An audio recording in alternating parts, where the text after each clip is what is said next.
My guest says she's going to change the way we view menopause by ending the silence that surrounds it. And hello, everyone, and welcome to Ibi Speaks. I am your host, Ibi, and I want to thank all of my subscribers and all of my faithful viewers for joining us today. And listen, if you're a first-time viewer and you're wondering what my channel is about, I'll tell you.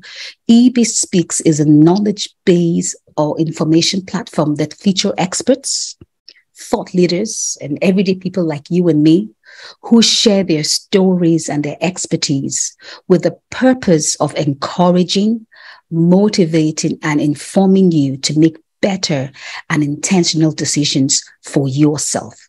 Because I believe that collectively our stories and expertise serve as streetlights and survival kits that would help to safeguard those coming behind us.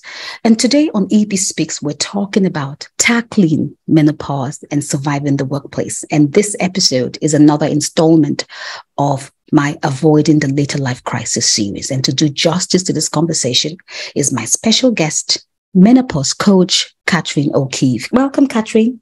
Hi, how are you?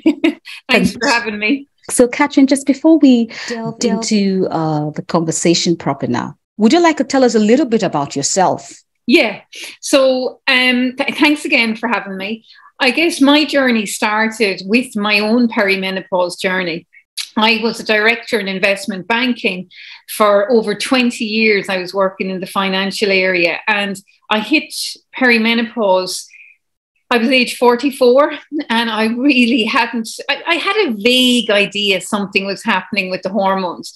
Yeah. But all I thought really was hot flushes, night sweats. I didn't realize at the time there was so much more to it. And I was working in the bank at the time and I just found, Ibi, the brain fog, the anxiety that came in those first few years just came left field. I didn't expect it at all. And what I found at the time was like hardly anyone was really talking about menopause and nobody was talking about menopause at work. Nobody. And I think, you know, hindsight is great for all of us in terms of, you know, looking back, I can see how much it impacted me at the time. But really, I didn't see it then. But what did happen was, though, it kind of catapulted me onto a whole new career. So I moved from investment banking and I took some time out with my kids. They were still pretty young at that time because I had them that bit later in life. And then I started blogging and writing all about perimenopause and menopause. And I just found that, you know, women were kind of coming to me and then workplaces started to come to me. And it was literally like, okay, you know, we want to hear more. And it became very clear, very, very quickly about how starved of knowledge women were. And plus there was such a taboo about it. I mean, this is going back, you're going back now to, I started perimenopause 2014. I'm 52 now. I'm still going through it. I haven't hit menopause yet.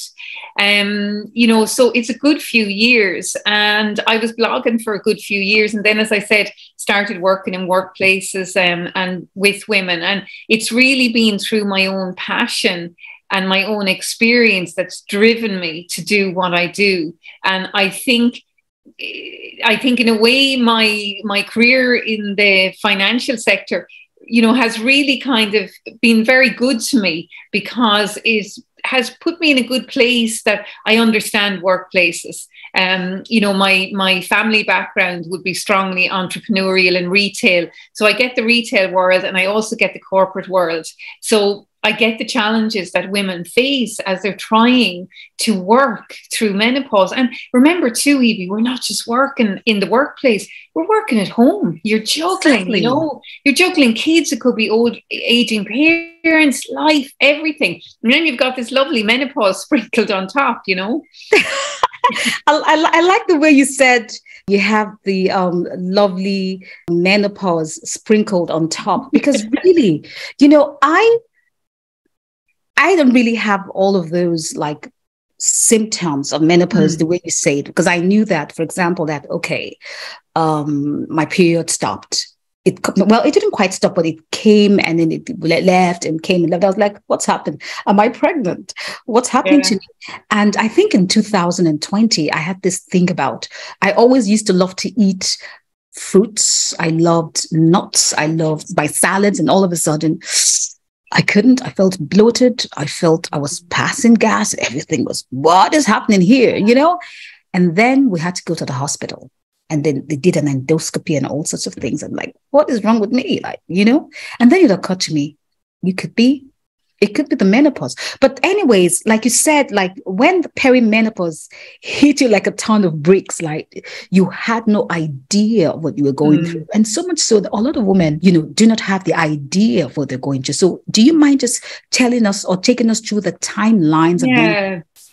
And I think that can be the very scary part of perimenopause itself, because I think we don't expect the psychological aspects. We all think about the hot flushes, the night sweats, but we've also got to bear in mind that some of the strongest symptoms that for many you experience in the early perimenopause years are the psychological, the anxiety, the loss of confidence, the just not feeling myself, just kind of maybe feeling a little bit more icky in social situations, just not comfortable.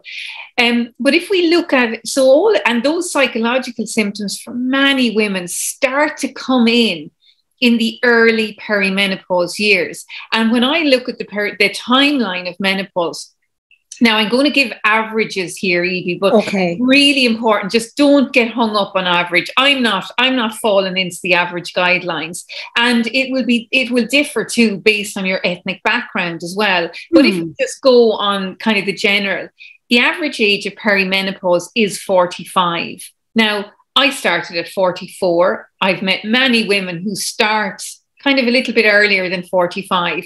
But what tends to happen there is that, yes, your periods can start to go a little bit askew, as you mentioned yourself earlier. But what is really common is the psychological aspects start to come. That anxiety that you are like, what is that about? Where did that come from?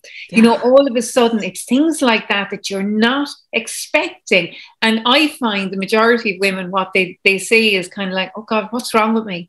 What's wrong with me? And it's kind of like, there's nothing wrong with you. It's your hormones are declining. So in those perimenopause years, the hormones start a gradual decline, but it can be a roller coaster too, because you will have periods where estrogen in particular is going to be higher than some of the other hormones. So the key hormones we're talking about here are estrogen, progesterone, and testosterone.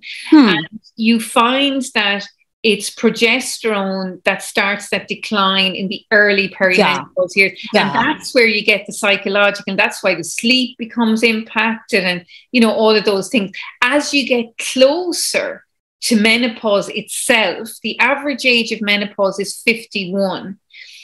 As you get closer to that, you tend to find the very physical symptoms become more apparent. So the hot flushes, the night sweats, the urinary issues, the vaginal dryness. They become more apparent as you get closer. But menopause itself it's simply one day. It's the anniversary of 12 months without a monthly cycle. So this is why it's all about perimenopause, because this is where everything starts to happen. It's like you're throwing everything into the washing machine and you're jungling it all around, and it's kind of like you don't know which way is up, And I find that just catches so many women unawares. And also, like for African women, we know that like heavy periods, fibroids, they're much more common symptoms than, say, for others. For Japanese women, we know they get cold flushes are very common for them. And frozen shoulder is another very common symptom for Japanese women. So it can differ based on your ethnic background as well. But so another important thing to remember is, so 45 perimenopause, 51 average age of menopause, but then it's post-menopause. But Ibi, here's the thing. So many women say to me, oh, I've hit 51, my periods have stopped, I've gone 12 months, I'm done. Sorry, no. Oh my gosh. it doesn't mean once you hit menopause that the symptoms all go away. They will eventually go away, but it could be a couple of years. It can take time. Now, also, the important thing to remember is that 20 to 25% of women will go through menopause with no symptoms, or they're so mild they don't even realize them. And then I think I'm one of those. Yeah. So, like, I mean, look at you. So I think that's a really important part of the conversation, because it's not a foregone conclusion that everyone's going to have symptoms, and everyone's symptoms are going to be different. To date, I'm 52. I've never had a hot flush. I've had some night sweats. I've had bits of anxiety. I've had heavy periods. But there's other symptoms I haven't had.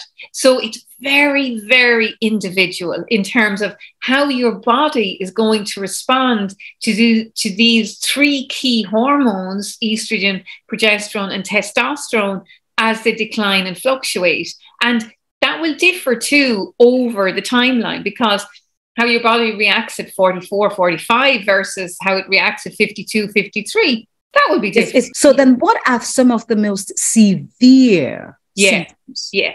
I did a menopause in the workplace survey, and the top 5 symptoms that women reported as impacting in their workday, and pretty much it's the same in general life. Number 1 was brain fog. So that impact on your memory, your concentration. And that's where you hear many women will say, God, I think I've early onset dementia. I think I'm going nuts. Yeah. Exactly. But that isn't the case for the majority of women. Their brain recalibrates, it resets after menopause. But, when you're in the middle of that, that's really challenging, So brain fog is number 1. Number 2 is anxiety. It is the one that cripples so many women. And that anxiety then, particularly in the workplace, Ibi, that leads to a loss of confidence. Because if you're feeling anxious, if you're having brain fog moments and you're kind of like, oh God, what did I say there? All of a sudden, that impacts your confidence. So you can experience a loss of confidence, a loss of self-esteem. The 4th one is the insomnia, the sleep issues that come and that can really, really impact women. Aches and pains then are another very, very common part of... Really? There's an element of that is aging for sure, and it could be down to what exercise and so forth you're doing, but it's very, very common in menopause. Now, the other one that's a big one, and many women don't talk about it, are all the urinary, the vaginal dryness, all of those symptoms. They're called the genitourinary symptoms of menopause. And if I'm not sure if you're aware, I wrote a book which was published recently. It's in all the bookshops, and it's also Kindle with Amazon, and there's an audio version coming very soon. Perfect. But one of the biggest chapters in the book is the genitourinary symptoms of menopause, because we need to talk about them more. Many women will think they've thrush. They'll self-diagnose that they've thrush. They'll go to the chemist, they'll get thrush creams, etc. When in actual fact, it may not be thrush at all. It could be the start of vaginal atrophy, vaginal dryness. And if you don't treat that properly, it can really lead to chronic issues, urinary tract infections, uncomfortable, the urge to go to the toilet more often. So really important that we also talk about the urinary aspects of menopause, because as we get older, that's really important. The one of the biggest reasons for women going into nursing homes is incontinence. What we do in our menopause years, Ibi, I firmly believe these are years that offer a window of opportunity. And if we, once you get a handle on your symptoms and you know what's happening, then you can kind of look and you can kind of say, well, okay, I've got a handle on my symptoms. Now, what can I do to make sure that I'm at my best health when I'm in my 70s, 80s, and 90s? So what does that mean? That means you need to look after your bladder. You need to look after your urinary health. You need to look after your brain, your cognitive function, your bone health, and your heart health. So these years are really important in relation to solidifying our health in for the later time, years. because we're all living longer, right? So it's really kind of, I think part of shattering the taboo of menopause is making sure that we change our mindset and we actually realize that there's loads of supports out there. There's loads of practical solutions we can take for any of the symptoms of menopause. And then it's really turning it around, reframing it so that we kind of realize, well, okay, there's a whole liberation here because periods are gone. Don't have to worry about pregnancy if that is a concern. Yeah. You're into a freer chapter in your life. Yeah. But, that's all about once you get a handle on those symptoms. And then, whatever the treatment options are to help you, that would be very individual for each person. Could be acupuncture, could be HRT, hormone replacement therapy, could be non-hormonal medication. It could be anything, And I think one of the overriding principles we've all got to be very mindful of is that whatever treatment options we take, whether, as I say, it's medication, supplements, etc., for our symptoms, we've got to make sure we're still doing the lifestyle piece. It's not a get out of jail card. There's no quick fix. There's no magic bullet to menopause. You can't skirt it. You have to go through it, So I think that's really important in terms of, people understanding that you still have got to do your movement. You've got to look at your menu, look at the food you're eating, bring all of these things together so that you thrive through these years. I call I have kind of the 6 M's of menopause is what I call it. And that's very much, these are the aspects of your life that I really encourage you to focus on so that you can thrive through these years. Fantastic. Now, there's something that you said, and I'm very conscious of time now. It's okay. We're going to talk about it. We're fine.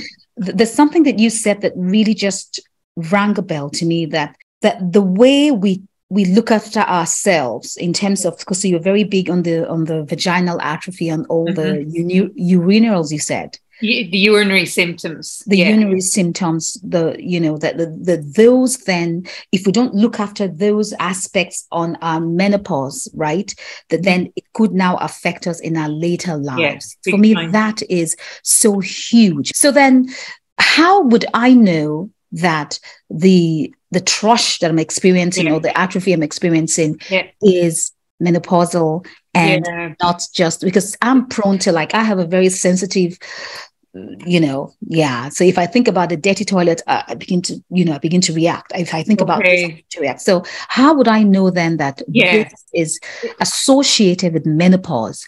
And that's a great question because it's really looking at the symptoms that you're feeling. So let's just we'll do a quick rundown. Number 1, if you're sexually active, is it painful? Are you maybe spotting afterwards? Are you having a little bit of bleeding? During your everyday, do you feel inflamed? Do you feel hot in the area? Okay. Do you feel that maybe your vulva, which is the external part that you can see, is that maybe hot to touch? Does it feel inflamed? Do you feel you're squirming in your jeans? Do you know that kind of a feeling? Where you're uncomfortable. Are you going to the toilet more often? Now, here's another thing. Are you having a discharge? Because the word is vaginal dryness, many people think, okay, well, it's dryness, there can't be a discharge. But actually, generally, there can be a discharge. Again, it's going to be very individual. So it's kind of just looking at the symptoms. And in the book, I outline kind of the checklist, what you need to be looking at to kind of identify, okay, well, is this more than thrush? Now, if you've done that yourself and you're kind of like, okay, there's something more going on here, then you do need to go and see your doctor. And you need your doctor to examine you to confirm, or it could even be if you're going to a women's health physio, that they would confirm that there is a dryness there. And then it could be looking at, well, maybe having discussion around local estrogen. Would that benefit and would that help?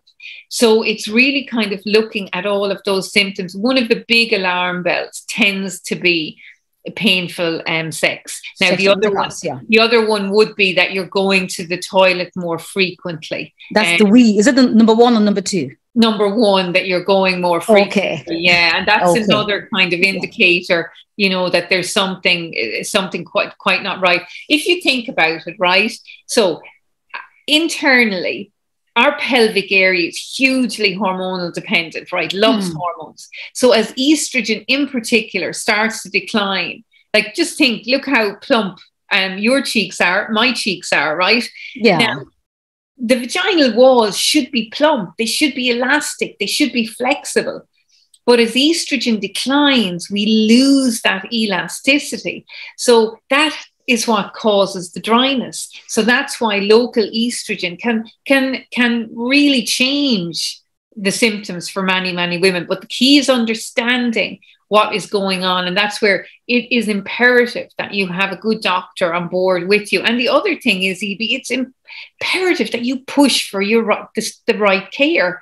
You know, I'm a huge believer in, I really, you know, I want all of us to have access to our doctor through the local community centre, through your local doctor, so that they're there, that they're educated and that they can support you. I mean, I know Fantastic. now we have specialist menopause clinics with the government. There's 4 now open across the country. But with those, you have to have an underlying issue to get into that clinic. So, which means you have to have a comorbidity. There has to be something else going on that would mean that your GP could refer you, or it could be that your GP maybe, you know, doesn't have the experience to handle your case. But ideally, we want it to be that the GPs have that experience, and particularly vaginal atrophy. We know to date impacts 50% of women going through menopause. I would actually reckon it's higher, except many women don't realize. Don't talk about it. Yeah, yeah. Now, quickly, because I know our time is short. Now, I want us to talk about the menu, because we're big on menu. We could do all of those things. You can take the medications, but then we also have to adjust our lifestyle and menu. So what are the things that we can do? Big time. I think when it comes to menu and what we eat, food is so powerful. I mean, we are what we eat. Simple. Yeah. We are what we eat. But I think a few 5 top tips I would say on that. Number 1, fruit and vegetables are your best friends. They absolutely are. So as much fruit and vegetables in your diet as you can. Number 2, try and add in a seasonal new fruit or vegetable every week, because that gives diversity to the gut microbiome. And that's really important for that good bacteria that you want to thrive in your gut. So you want to add in different bacteria every week. So let's say last week I had mushrooms, you know, I mightn't have mushrooms this week. It could be something else, courgettes or something. So just keep it varied. When it comes to your food, variety is the spice of life, right? So really important. And spices are fantastic. Cinnamon, sage, you know, really, really good. Include them in your cooking, wherever you your garlic. Brilliant. Another thing is, some of the best easy additions are nuts and seeds. So they're mighty nutrient powerhouse. Yeah, but I reacted to the nuts and seeds. Like, do you? Okay, oh my God, I used to love them, but they bloat me up. And okay. Oh, that's a shame. Yeah. And is that all nuts and seeds, or have you tried? Listen, I don't want to embarrass myself, but almonds are not good for me. Apricots. Dried apricots are bad. I can't go near them. Dried apricots, if they're sulfured, aren't good for any of us. If you're using dried apricots, you should have unsulfured apricots. So they're the ones that don't look as orange and nice. They look brown and tangy, but they're better. They're much, much better for you.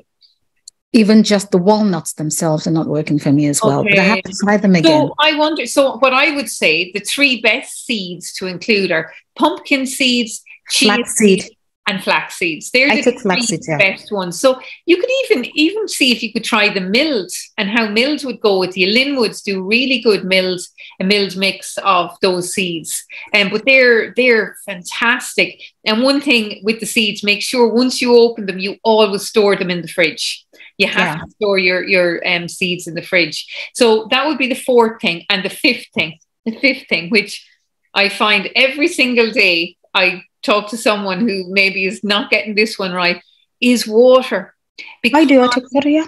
If you're even 2% dehydrated, it impacts your memory, your cognition, your brain fog. So it's really important to be mindful of making sure that you're drinking enough water during the day. Many times I'll work with women and they'll just say, you know, their main symptom is brain fog. And I would just say, okay, for 3 days, just drink more water and come back to me. Fantastic. That can make a difference straight away if you increase your intake of water. Now, bear in mind too, again, too much water. Well, no. What I was going to say, you've got to be very mindful of your caffeine intake. You know, if you're drinking a lot of caffeine, that's going to impact urinary side of things. It's going to impact anxiety. It's going to impact your sleep. So just be mindful. Coffee is good, but in moderation. So if you have any issues with sleep whatsoever, you most certainly shouldn't have any caffeine, like tea, coffee, fizzy drinks, foods with caffeine. You shouldn't be having them after like 1 o'clock in the day, I would say, if you're experiencing insomnia. Perfect. Thank you very much. I was also going to mention that I drink a lot of water, but sometimes you're in the train, you're driving the car, and then the water begins to kick in and you're like, what is this? Yeah. Now, I wanted to talk about, of course, we've talked about some of the solutions and all of that. Yeah. Now, how can we tackle menopause in the workplace? Yeah. So when it comes to menopause in the workplace, and, you know, it's so exciting because hundreds of companies in Ireland now have been tackling menopause. And it's not in the last year or two. I've been working in workplaces for nearly 5 years now, Ibi. So many workplaces have been very progressive in opening up the conversation before it hit the media and so forth. So that's important because you need it to be that it's accepted at a management level and across the organization so that you break the stigma, to shatter that taboo within the workplace so that then your colleagues feel comfortable to talk about menopause in the workplace and that it's okay. The same as like if we think about pregnancy, right? Now, unfortunately, not every woman may go through pregnancy, and that may be because of choice or maybe circumstance, but every woman will go through menopause. So, you know, we need to make sure that menopause gets the status it needs within the workplace. And also we know that the fastest growing demographic in the workplace is women in the perimenopause up age group. So, you know, and it makes sense because, you know, women are wiser because of all the years of knowledge you've garnered as you go through these years. So it's really important that we support women. And then what's also, you know, key to remember is there's different types of menopause. So it's not just going to be, we talked about the timeline for natural menopause, but there's other forms of early menopause, and that can happen from any age and for multiple of reasons. So it's really important that workplaces understand that because you need to be able to support a 20-year-old who's in menopause, a 30-year-old who's in menopause, as well as supporting a 40 or 50-year-old who's going through menopause. And I think the other thing, which I love as well, is the fact that when you do go and open the conversation in the workplace, it's not just women who are receptive to it, men are as well. So it's becoming a broader conversation because men have partners, men have sisters, men have mums, you know, we nearly all touch off of somebody going through menopause. So supporting that conversation in work is crucial. And it's really starting at the grassroots in terms of opening the conversation, you know, doing education sessions, talks like I do. And then it's how do you support it ongoing? How do you support it within your work colleagues? Maybe you do monthly menopause meetups. You know, you include. So that means that you have to initiate that, because I remember, and sorry to cut you short, because I had an experience one time I was working and I felt heat just coming all over me. And I was like, what's this? That was just a few months ago, but then I usually would take my evening primrose and all of that, and I'll be fine. I mean, This is not to say that if you have any, of course, symptoms and you need to take medication, then you would have to consult your GP, because whatever information you're getting today is just for information's sake and not for treatment. Whatever you need to do, you have to consult your GP, just like how Katrina said. But then I was so hot it was during the winter month, and I had to go stand outside to get that air. I wasn't wearing a jacket, nothing. And then, oh my God, I said, wow, I haven't taken my evening primrose. And I started to take it. And then the symptoms, I felt better. So in a way, we're even ashamed to even say I'm menopausal. I know you're very big on, having the workplace support women, but what are the practical steps? If I have a menopausal outburst, for example, what do I going to meet? Do I have a sick leave? Do I have support? Do I have a few days off and get paid for it? Am I marginalized? Am I seen as being unproductive and ineffective because I have a brain fog? So those are the conversations within the work culture, that I'm not marginalized, that I'm suffering from a temporary incident of a brain fog. Yeah. And I think that's really important, because we shouldn't be marginalized because we're going through a natural life stage. What we need to make sure is that workplaces understand the symptoms of menopause, so then they can understand how can you support a woman who's going through a hot flush. Does it mean does she change where she sits in her desk? Is she sitting beside a window that's getting direct sunlight and is maybe making it worse? Is it a uniform that maybe is exasperating the sensation and needs to be changed? What needs to happen? Is there flexibility there that, like you can go and you can go out and you can get some fresh air and let things calm down? So it's looking at the symptoms and looking at how each workplace can support that symptom. Practical. So, for example, if we take uniforms, so how one workplace can address that, it might be very easy to do. But if you have another, say, pharmaceutical company, and say you're in a lab, then that's a bit different, because you have to you have to wear your PPE, etc. So you really, it's very much on an individual workplace basis, and then looking at the symptoms. So if, for example, you look at brain fog, there needs to be an understanding there, that the manager understands menopause, but then also, if the employee is finding that the brain fog is really challenging and really impacting their role, well, then do they feel comfortable enough to talk to their manager about it? And that's where they need to know, is the workplace supporting menopause? If it is, then they should feel comfortable to go to their manager and say, listen, I just want you to understand, I'm going through menopause. I am having some brain fog moments. And just talk about it. And then it may be like, well, maybe there are practical things that can happen that can support. And often we find with brain fog, sleep tends to be it really exasperates brain fog. We know that intense hot flushes and night sweats exasperate brain fog. So it's kind of looking at, as an individual, are you doing everything you can to help yourself? Are you getting the right supports? So it's kind of trying to look at it. It has to always be an individual basis, because the two of us could be in the same workplace doing the same job and feeling differently. Completely differently. Exactly. We could react completely differently to any of the symptoms of menopause. So if you take another symptom, let's say the urinary symptoms. So for a woman who's at one end of the office floor and has to walk the other end to go to the toilet, and maybe she's going twice an hour, or maybe, very frequently, that becomes a walk of shame. So could she have a conversation with her manager and say, actually, can I move desk? Can I sit closer to the restroom? So you have to take it individually, and you have to look at what the experience is for each person, and make sure that your colleagues feel comfortable to open the conversation at work.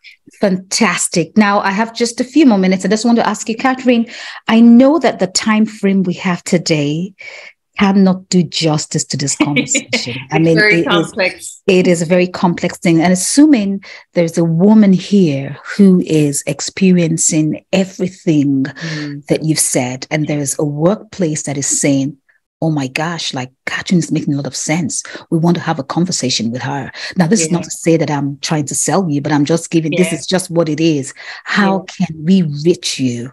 Yeah.